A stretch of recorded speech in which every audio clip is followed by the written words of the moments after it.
Senator Hawley. Thank you, Mr. Chairman. Mr. Ritz, I'm quite confused about this ethics issue or issues. So maybe you can just help me sort it out. I don't think I maybe understand the facts here. So you said that you've never been subject to an ethics complaint before. Is that right? I said, to my knowledge, never been subject to an OPR complaint or any sort of formal complaint. Okay. I'm looking at a letter from May 16th, 2010 to the Office of Professional Responsibility that reads, "This letter is a formal request that your office investigate matters pertaining to the fair dealing and, more important, honesty of Assistant United States Attorney Kevin Ritz." If that letter exists, Senator, I was unaware of it until just now. But you're aware of the issues surrounding the Von Rico Weber case, which is the subject of this letter asking for a formal investigation into you. You're aware of that. As I said, I do have some recollection of that matter. Oh, okay. So you were subject to a complaint. I have the letter right here. Let's just try to figure out what's going on in this this case. I mean, this was a case involving a public defender who you got a plea agreement with, and then she asked to withdraw as counsel because she said you misrepresented the situation to her, and the court granted her motion to withdraw as counsel. That's pretty unusual, isn't it? I mean, what's happening here? She said that you told her that she relied on information about the nature of the crime, which was, she was told, was going to be a marijuana trafficking offense. And then when she got the PSR, it had a base offense level of 34 because the underlying offense was cocaine trafficking. So she had advised her client, based on your representations, here's what you're going to be likely subject to. They accepted the plea deal. She looks at the PSR, and it's something very different, she says, than what you told her. Now, this is a public defender now. And so on that basis, she had to withdraw as counsel, and the court granted her request. That's very unusual. I mean, what happened here? Senator, first of all, I believe it was not a public defender. It was a defense attorney on the CJA panel in West Tennessee. There was a written plea agreement that was entered into. That written plea agreement, as with all of our plea agreements, includes a provision that says these are all of the promises made to this defendant by the government. Yeah, but neither the indictment nor the change of plea transcript nor that agreement says anything about the underlying crime. It just says funds were the proceeds of distributing controlled substances without any specification of the alleged illegal narcotics. So what she says is, you sandbagged her, basically. And that's not true. I made no such promise along those lines. But was there any indication before the PSR that you were going to hit this guy with a cocaine? I mean, this is unusual. It's unusual to be a Democrat administration nominate somebody who is accused of, who's hated by federal public defenders, and who's accused of sandbagging indigent defendants. So I'm baffled by this. I am totally baffled by this. So I'm trying to figure out what in the world happened. And then you got taken off this case, I think, right? My recollection, Senator, is that the office had someone else handle it in case I needed to be a witness at a proceeding. Well, here's what Vivian Donaldson, who is the counsel who ended up representing the United States at Ms. Chastain's motion to withdraw as counsel, here's what she said. These allegations about you are serious. That's one of the reasons I am here, meaning in court, and Mr. Ritz will more than likely be taken off this case because of these particular allegations. So did that happen? And I believe it was in case I needed to be a witness. But those allegations. This is what your supervisor said in open court. I'm not quoting you now, a private letter. I'm quoting you something from open court. She says you were removed from the case because of the allegations, which she says were very serious. Now, you've represented this committee. You knew nothing about all of this. You answered a question in the committee questionnaire that you weren't aware of any complaint. You weren't aware of any disciplinary committee. You weren't aware of any inquiry ever. But yet I'm reading you a transcript from open court in which your supervising attorney says the allegations against you are very serious and you're going to be removed. So I have to tell you, I don't think I'm trying to figure out what in the world is going on here, because it doesn't sound to me like you've been very forthcoming, certainly to this committee. So what happened? Were you removed because of the allegations of improper behavior? The allegations were false, first of all. I'm not asking you about your view. I'm asking you about what you told the court and about what your supervising attorney told the court. And I don't recall exactly why there may have been a change in counsel. Mr. Ritz, don't you think don't you think that's kind of important information? These allegations were false. and there was never You have a a clear finding. memory of that, but you don't have a clear memory of what happened in open court and you being potentially removed by your supervising attorney. This is very bizarre, I have to say. I've never seen it quite like this. This is very, very strange. And I just noticed that we have a sudden instance of amnesia anytime we're dealing with the actual ethical complaint, but you seem to remember the case exceptionally well. So this troubles me, and it's strange. It's very, very strange. Maybe my Democrat colleagues can clear this up. I'm sure they've vetted you. This is very, very odd. So your testimony is you weren't removed. All of this was false. You were never investigated, and this just what? This just all went away, or what There happened? was certainly no court finding or any other finding by an investigative body of any unethical I behavior. thought the court And then that allowed this defendant to change his guilty plea. He pled guilty, and then the court allowed him to withdraw it. That's also very unusual. it does happen from time to time, Senator. On the and- basis of your and misrepresentations, that was the. not the finding of the court. That Thank you, Mr. Chairman. Senator Whitehouse. Welcome to the committee, Mr. Ritz. Thank you, Senator. A little background here. We have, on rare occasions, had nominees come forward without blue slips from their home states. It is quite rare, and you are one, and that may explain some of the activities here in the courtroom. I simply want to remind everybody that when our Republican friends decided that they were going to no longer honor circuit court blue slips, I over and over urged them to please don't go there, because turnabout is fair play, and you will have no cause to complain if you ram circuit court judges through against the wishes of the Democratic senators for the jurisdiction. I see Senator Butler here. There was one judge rammed through in California who was so remote from California that Senator Feinstein refused to treat the individual as actually being from California. It was just somebody like chosen out of the world to go and be shoved into California with no blue slips from her. So you are in the middle of a bit of a quarrel over circuit court blue slips that began long before you got here, and that started with our friends on the other side. I want to ask you about two what I think are pretty important safeguards for the judicial function. One has to do with where fact-finding gets done. We've seen very strange instances of the Supreme Court engaging in fact-finding at the very end of the case, after all the arguments are done, in the secrecy of their own chambers. Suddenly they come up with facts that are not in the record anywhere that are pretty essential to the disposition that they bring to the case.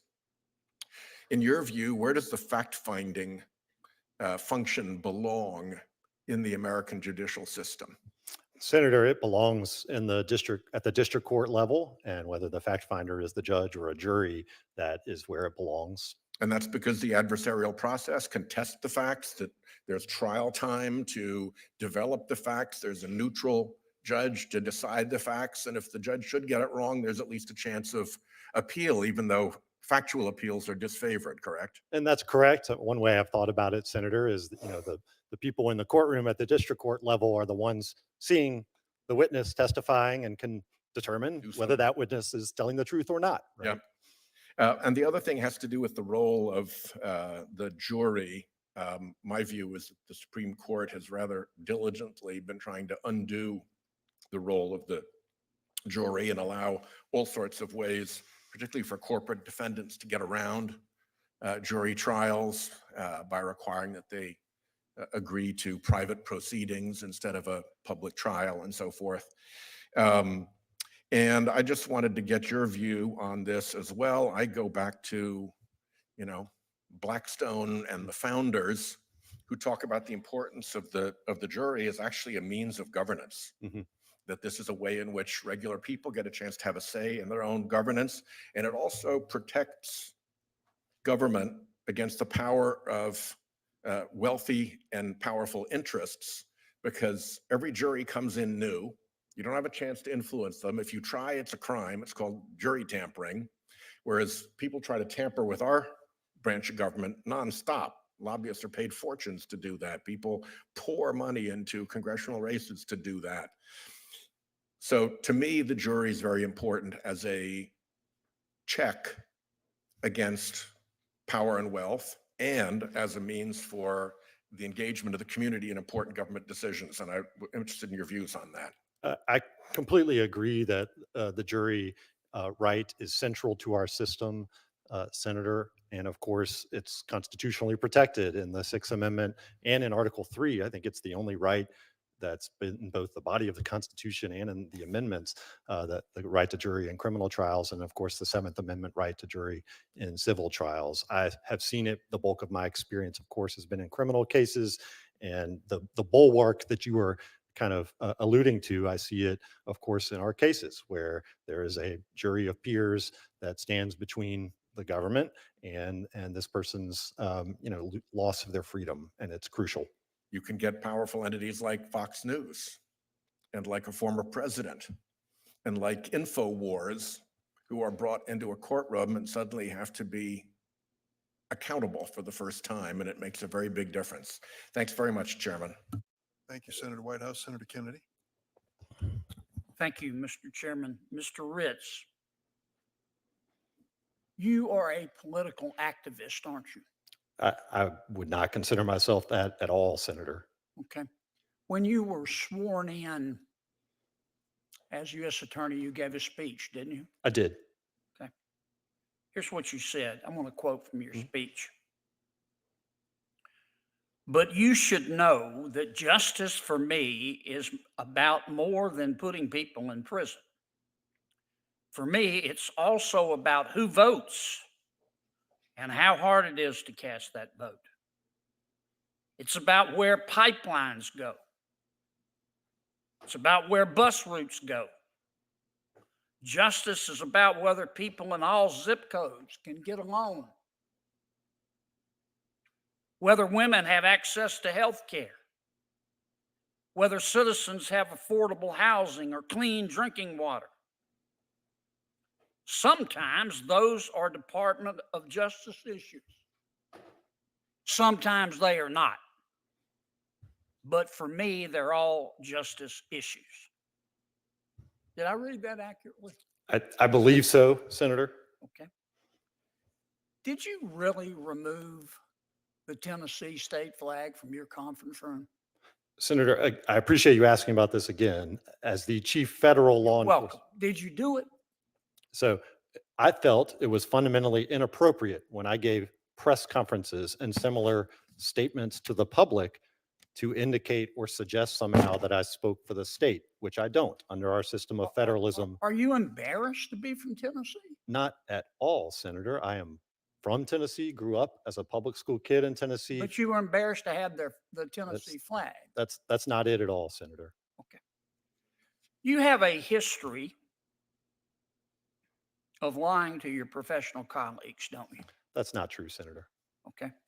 Do you know a former public defender named Stephen Shankman?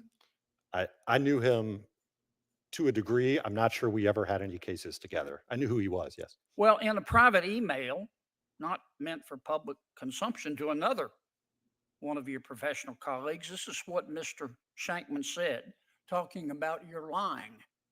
He said, "It is unfortunate that this is not the first, second, third, or whatever occasion that this sort of thing has occurred. But everyone should be aware of this unfortunate pattern of behavior. You should be aware," he said to the other lawyer, before the other lawyer dealt with you. "Your client should be aware, and you should proceed with extreme caution." Was Mr. Shankman lying? To the degree he suggested that I acted unethically, that was not accurate, and it wasn't in any occasion, much less on numerous occasions. Okay, let's talk about this case, United States v. Von Rico Weber, which you claim to not remember. But before I do that, a few seconds ago, you lied to Senator Hawley, didn't you? I'm under oath, Senator. I did not lie. You said you have no knowledge of any complaint, professional complaint made against you, didn't you? I said, I have no knowledge of any sort of formal complaint, and he read from a letter that I don't believe I ever saw. And If you were that- shocked. If, You if, never heard of that before. if there were a formal complaint that, as I said, I had not known about that. Okay. You were amazed. I don't recall any of that. Any, I recall this Mr. you just Weber's have case. amnesia about it. Again, I am unaware of any formal complaint or investigation. Certainly was not, You believe in the Tooth Fairy? Senator, I don't, You believe in the Easter Bunny? Now, in this case, United States v. Von Rico Weber, you lied to the defense counsel. And the defense counsel then had to go before the court and withdraw a plea for his counsel. And a complaint was filed about which you apparently have amnesia. And the Justice Department replaced you. And the lawyer from the Justice Department who replaced you, this is what the lawyer said. The new attorney said about you. Said these allegations against Mr. Ritz are, quote, serious. And it is taken so seriously, referring to the Department of Justice, by our office. That is one of the reasons I'm here, and Mr. Ritz will be more than likely be taken off this case because of those allegations. End quote. You lied to Senator Hawley, didn't you? I didn't lie to the defense counsel in that case. I didn't lie today, Senator. Now, my good friend Senator Ossoff asked you if you'd follow the law. And you said, yeah. But if you're lying to us today, we're stuck with you, aren't we? Senator, I have not lied and did not lie in that case. You just have amnesia. I did not lie in that case. There was a written plea agreement with the entire agreement of the parties.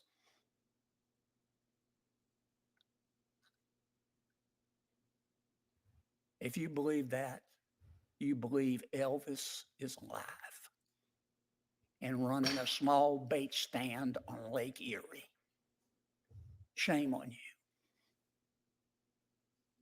Mr. Ritz, I asked our staff here who review all sorts of nominees' qualifications and backgrounds, how it would be possible that someone could file a complaint against someone and they didn't know it.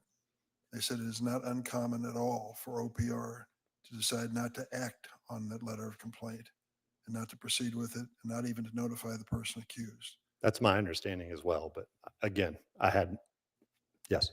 We think that's a fact. So this notion about amnesia or whatever it may be, it is credible, at least possible, that exactly as you portrayed it, they never notified you. Senator Booker. Thank you, Mr. Ritz, for being here. I really appreciate you putting yourself forward. You've lived your entire life. I've looked at your CV, and I just found it interesting that you never worked in a private law firm. Is that true? That's correct, Senator. Other than, I should say, being a summer associate. So, I'm kind of wondering why you've dedicated your entire life to public service when you could have broken away at any point of time and made enough money to perhaps pay off loans, or made enough money to perhaps, we see lots of judges come here before us, and you're a rarity. You've dedicated your entire life to public service. Can you explain that to me? My entire life, Senator, thank you for the question, to public service and service of our country. And it was instilled in me as a child, whether it was being an Eagle Scout or otherwise, to have pride in our country and how important it was to give back to your community. And Yeah, but I'm sorry, but your career from the time you were like not even a teenager, you've been this outstanding, like, sort of example, leader, recognized amongst your peers, Phi Beta Kappa. I'm glad my mom isn't here, because she'd look at me and say, why didn't you have as good grades? And yet you never got pulled into something that would make your life a little bit more financially comfortable. And, and Senator, it is true that I had opportunities to do that. Many of my colleagues in the U.S. Attorney's Office can say the same thing. And it's been such a fulfilling career to work side by side with them, with our team, our law enforcement partners, of course, in service of this greater goal of upholding the rule of law and keeping people safe.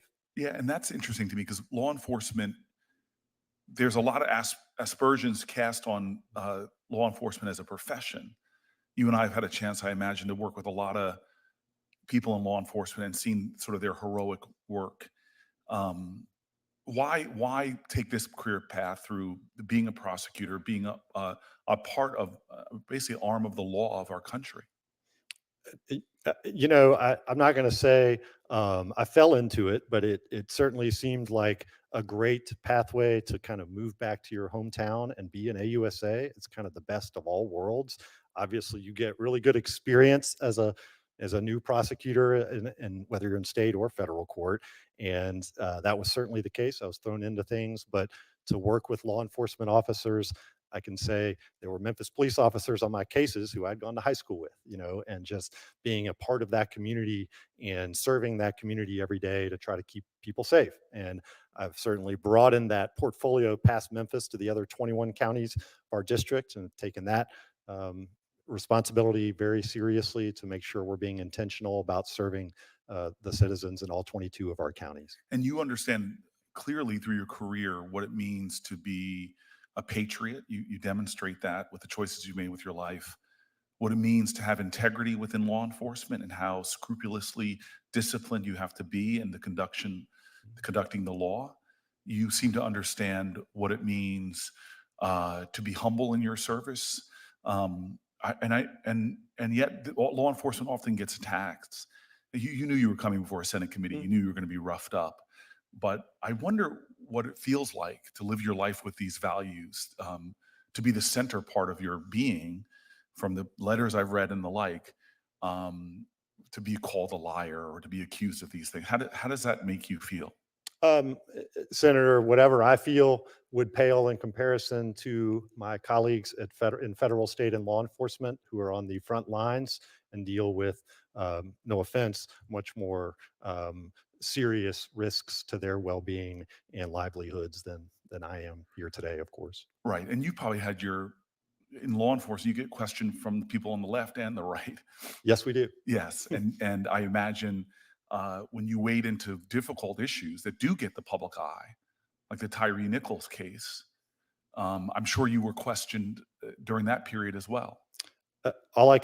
Yes, Senator, and all I can say is with every decision that I've made as United States Attorney, it's because of what I felt was in the best interest of the United States and the best way for us to uphold the rule of law without fear or favor to anyone. So bullying or name calling or critiques from the left or the right, the politics of the day about law enforcement, you hear all that noise, but how does it affect your work? I think you keep your head down and work day to day to fulfill the mission of the department, and I'm proud of our team for doing that. We obviously don't get involved in politics. We uphold the rule of law in a neutral fashion. And lastly, there are a lot of things I've never obviously served in the judiciary. A lot of things said that are important values for judges. You've been before a lot of judges before. Can you just maybe summarize finally what do you think to you when you've looked towards the bench? What is the most important values that a judge has? I think it's really important for judges to be open-minded and in a meaningful way engage with the arguments being raised by the parties, even if it's something that you may have seen 100 million times before. A diligence about going through the record, of course, as an appellate judge, really getting your hands into the record of what happened below. And finally, a scrupulous fidelity to the law and to the legal precedent. Well, I just want to thank you. I Thank you, won't Senator. necessarily get this opportunity again to look you in the eye and tell you how humbling it is to me, how you've chosen to live your life with your gifts, with your qualifications, with your excellence. The fact that you have shown a fidelity to the law and shown a love of community, a love of your state, and a love of this country.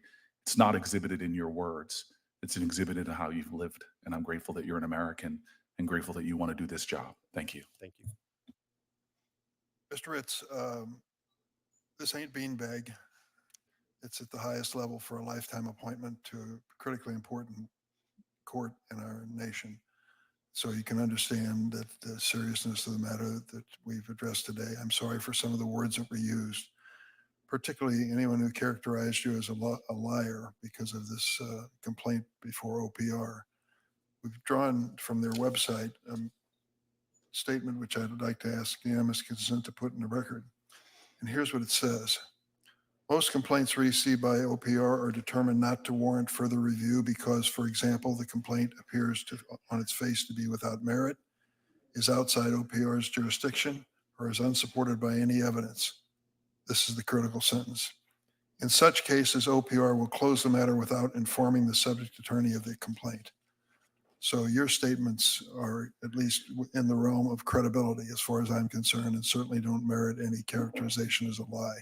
I'm sorry that you were subjected to that. Senator Cruz?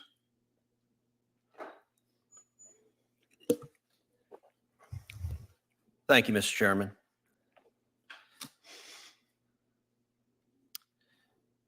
In your 2023 U.S. Attorney Investiture speech, you highlighted the challenges you believe America faces and what justice means. You said, quote, "We're experiencing a long overdue reckoning with racism in the criminal justice system." Mr. Ritz, what part of the criminal justice system needs a long overdue reckoning? Senator, what I was describing were a number of things that have happened in recent years in this country that framed, I would say, in some ways, the work that we do in the U.S. Attorney's Office. Is the American justice system systematically racist? That is not a sentiment that I hold. To the degree there is a definition of what being systematically racist means, I understand some individuals have pointed to disparities in sentencing and that type of thing, but that's not a view that I have. So that's not a view that you have. That was your testimony. Well, you also said, quote, "There cannot be one rule of law for people who look like me and another for people of color." That sure sounds like the view you just said you didn't have. Do you believe that's our system, that our justice system has one rule of law for people that look like you and a different rule of law for people of color? No, what I said is that absolutely we cannot have one rule of law for people who look like me and another for people of color. We cannot have one rule of law for the powerless and another for the, there's just one rule of law. That's what I said. You also said, when asked if the criminal justice system is systematically racist, you said, quote, "There are structural barriers and disparate outcomes that communities of color experience in our society, separate and apart from any individual's views or intentions." Now, that again seems to be saying the same thing that you're saying you weren't saying. I'm just trying to understand what your views are. And Senator, that was my attempt in that written question to grapple with, again, what was being asked by systematic racism. I understand some have pointed to structural barriers and disparate outcomes. So what are the barriers and outcomes you're referring to? I can think of one prominent example that I've had some experience with, which is the disparity in cocaine sentencing between crack sentencing and powder sentencing. This body has addressed those disparities on multiple occasions, and that has been, as I understand it, something that people have addressed as a result of disparities. Okay, you also said in responses to questions for the record that, as the Attorney General has explained, everyone has implicit biases. So what are your implicit biases? Senator, I understand implicit bias to refer to unconscious bias that exists below the level of consciousness. And so to the degree I have implicit biases, I think we all do. I think that's partly the point. Is So I don't know, everyone's a racist, whether they know it or not? and that's, I would say that everyone might have implicit biases, and I don't know what. So what's the difference between bias and prejudice? I think there can be a lot of overlap in those things. It depends, I think, on the context. So you're saying everyone is prejudiced. That's not what I said, You Senator. just said everyone has implicit I said- biases, and you said that bias and prejudice, I think your words were, there's a lot of overlap. I think that's right. And I understand implicit bias, and I'm not an expert on the subject, to refer to a set of biases that may exist beyond under a conscious level. So, since you talk about these implicit bias issues, have you taken a so-called implicit bias test? We received training that was put on during the last administration in our office on implicit bias. I attended that training in our office. And what did you take a test? I don't believe there was a test associated with that, Senator. Okay, you also said, quote, but you should know that for justice, for me, is about more than putting people in prison. For me, it's also about who votes and how hard it is to cast that vote. It's about where pipelines or bus routes go. Justice is about whether people in all zip codes can get a loan, whether women have access to health care. That's an interesting statement. And in reading it, what's striking is that that's de-emphasizing the core role of a U.S. attorney. The last I checked, a U.S. attorney is not in the policy business of deciding where pipelines go. That's the role of environmental activists and left-wing activists, but is not supposed to be a U.S. attorney. Why was your focus elsewhere? Senator, and the very next thing I said was that those are not issues that we deal with on a day-to-day basis in the U.S. Attorney's Office, where we are primarily focused on enforcing criminal laws. I was seeking to place justice as a broad concept at the center of, to place our work within justice as a broad concept. So But do you agree that Memphis is one of the most dangerous cities in the nation? it is, we have an intolerable amount of violent crime, and that's why there's no higher priority for us in our office. Well, there's no higher priority except for pipelines, except for bus routes, except for bank loans, except for implicit bias, except for the fact that everyone is prejudiced. All of those other things are what you're focused on talking about instead of actually locking up bad guys who are murdering and raping and hurting people. In those same comments, Senator, I said that we don't apologize for seeking significant prison sentences, and that's at the core of what we do. When we have serious violent crime, we seek serious sentences and consequences. Thank you. Thank you, Senator Cruz, and thank you, Mr. Ritz. So we appreciate your being here. You may receive some questions in writing. If you'll respond in a prompt fashion, we'd appreciate it very much. Thank you. We now make room for the second panel.